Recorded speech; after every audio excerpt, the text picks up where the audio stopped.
ដោយអនុវត្តតាមបទបញ្ជាផ្ទាល់ពីលោកឧត្តមស្នេហ៍ទូដាញ់អេកប៊ុនច័ន្ទ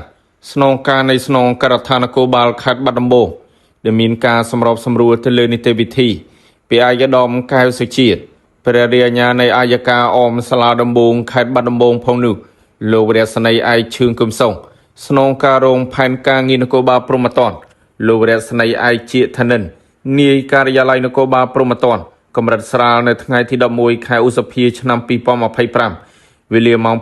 6:44 នាទីកម្លាំងក្រុមអន្តរាគមន៍បង្ការបង្ក្រាបបានចុះប្រតិបត្តិការបង្ក្រាបករណីលួចយកម៉ូតូមួយករណីនិងបានធ្វើការនាំខ្លួនជនសង្ស័យ3នាក់មកកាន់ស្នងការដ្ឋានដើម្បីធ្វើការសាកសួរ1ឈ្មោះរំភិរៈហៅងាភេទប្រុសអាយុ33ឆ្នាំមានទីលំនៅមិនពិតប្រាកដ2ឈ្មោះភឹមឌីណាភេទប្រុសអាយុ39ឆ្នាំមានទីលំនៅភូមិរំជែក2សង្កាត់រតនៈក្រុងបាត់ដំបងខេត្តបាត់ដំបង3ឈ្មោះយិនសារវុធភេទប្រុសអាយុ46ឆ្នាំមានទីលំនៅភូមិរំជែក2សង្កាត់រតនៈក្រុងបាត់ដំបងខេត្តបាត់ដំបង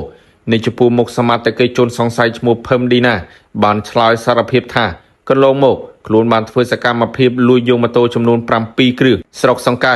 លើកទី1ខ្លួនបានធ្វើសកម្មភាពលួចជាមួយជនសង្ស័យឈ្មោះយិនសារវុធដោយលួចបានម៉ូតូស៊េរីចាស់ចំនួន2គ្រឿងលើកទី2លួចបានម៉ូតូម៉ាក Honda Wave Alpha ពណ៌ខ្មៅ1គ្រឿងលើកទី3លួចបានម៉ូតូម៉ាក Honda Click ពណ៌ក្រហម1គ្រឿងស្រុកឯកភ្នំលើកទី1ខ្លួនបានធ្វើសកម្មភាពជាមួយជនសង្ស័យឈ្មោះរំភិរៈហៅងាដោយលួចបានម៉ូតូម៉ាក Honda Click ពណ៌ស1គ្រឿងស្រុកថ្មគោលលើកទី1ខ្លួនបានធ្វើសកម្មភាពជាមួយជនសង្ស័យឈ្មោះរំភិរៈហៅងាដោយលួចបានម៉ូតូម៉ាក Honda Dream Series ឆ្នាំ2020ពណ៌ខ្មៅ1គ្រឿង